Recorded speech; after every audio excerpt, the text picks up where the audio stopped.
not falling for the okey doke, not drinking the Kool-Aid, being able to see what's real versus the illusion. Um, um, my spirit just would not allow me um, in these last 4 years because when I lived in Atlanta a long time ago, it gave me a dream. And in that dream, all night long, I heard a voice saying, "Fear nothing," over and over in different connotations. Fear nothing, fear nothing, fear nothing. The next day, I had another dream. And in this dream, there was a pocket of energy made up of the sand, the wind, mist of water, and the sun. And whatever this pocket of energy touched, it would disintegrate. It was disintegrating buildings. It was disintegrating cars. Whatever it touched, it would disintegrate. People started running, trying to get out of the way. And then I started running too. And my spirit said, "What are you running for? This is not here for you. As a matter of fact, it's of you." It's exactly what my spirit said to me. And it was preparing me for this time, these last days. Anyone who would perpetuate your fears, your doubts, your guilt, those are the three ingredients that will undermine your power. So anybody perpetuating fears, doubts, and guilt is trying to manipulate you and control you. So Gemini superpower is um, X-ray vision. They can see through the illusion. They can discern. Like they said, the oracle can always spot an agent. You can see what's not real, what's perpetrating themselves as reality.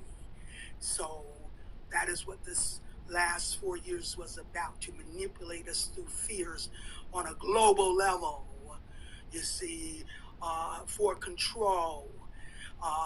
I refuse to cooperate, and those who uh, would not drink the Kool-Aid are the ones who were using their Gemini X-ray visions of discernment, seeing through the illusion, seeing what was real. Uh, Somebody help this make sense to me. Um, Shutting down essential versus non-essential, um, the small businesses, the gyms, the churches, the bars, but leaving open the big stores, the corporate stores. Uh, my, what an intelligent V. Can really see if you're going to one of the non-essential business versus the essential businesses. Come on, you guys. If it doesn't make sense, somebody's lying to you. So being able to discern so you don't be manipulated to drink the Kool-Aid. So no fears. Anyone who perpetuates your fears, that's the only way to manipulate you. How do you manipulate a God? You, through fears, doubts, and guilt. Did I ever tell you the story of um, Antaeus, the giant, um, who had a battle with Hercules, the man of strength who controlled the gods? Antaeus was, it was represented as Taurus energy, and he was a giant, and his mama was the earth. Now this was the case where the mama was the earth, and Antaeus was her son, and he went into battle with Hercules. And Hercules noticed that every time he would cast Antaeus to the ground, muscles would pop out. You know, his mama would give him more power, and muscles would pop out. He'd jump up stronger than ever. So when Hercules recognized this, what he did was took Antaeus and held him in the air, the mind. And Antiochus, feeling like he was disconnected from his mama, felt vulnerable. And because he felt vulnerable, Hercules was able to strangle him. That is how we were conquered. Through the mind, through the illusion, believing what's real is not real. If you believe they can get you, then sure enough they can. If you know they can't touch you, then they can't. But you have to know that. You have to know your power. And if you don't know it, you don't have it.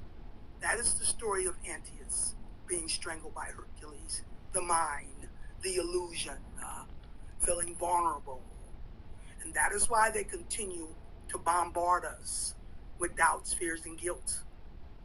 That is why they continue, like I said, I'm 71 years old, and in my days growing up, we had catastrophes every great now and then. It was a big thing in the world. Not these days. We got daily catastrophes. Most of these are staged, you guys, in the land of illusion to keep you focused through fears, doubts, and guilt, which will undermine your power, lower your vibration, and make you vulnerable for attack. You see, no doubts, no fears, no guilt. Those is what will undermine your power. I always use the example of the big bad wolf and the three little pigs. The great intimidator. He has to intimidate you. The system of illusion has to intimidate you into believing it has power over you, but its power is not real. You have to give him the power by cooperating. And so he has to intimidate you into believing he has power over you, but his power is not real. It's part of an illusion. Anything outside of you is only an illusion. Your power is internal. It's within you. It's not outside of you. So your house of straws is made up of your doubts, your fears, and your guilt. And the big bad wolf can huff and puff and blow that house down. Your house of twigs is made up of your insecurities. And the big bad wolf can huff and puff and blow that house down. Your house of bricks is when you're fully secure from within, and the big bad wolf can't do anything with that.